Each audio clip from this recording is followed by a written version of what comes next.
আজকে আমি নবী ইউনূস আলাইহিস সালামের সেই মাছের পেটে থাকা গল্পটি আপনাদের সামনে তুলে ধরার চেষ্টা করব। তো নবী ইউনূস আলাইহিস সালাম ছিলেন নিনেভা নামক এক অঞ্চলের নবী।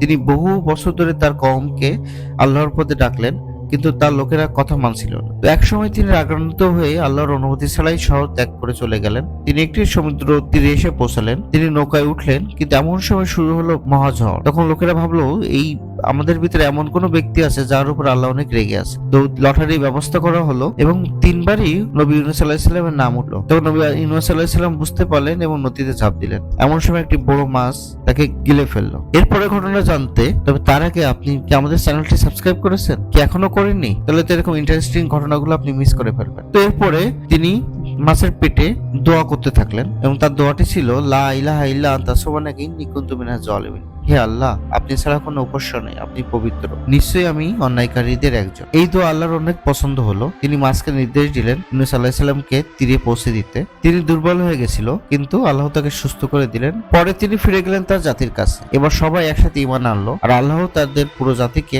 শাস্তির হাত থেকে রক্ষা করলেন।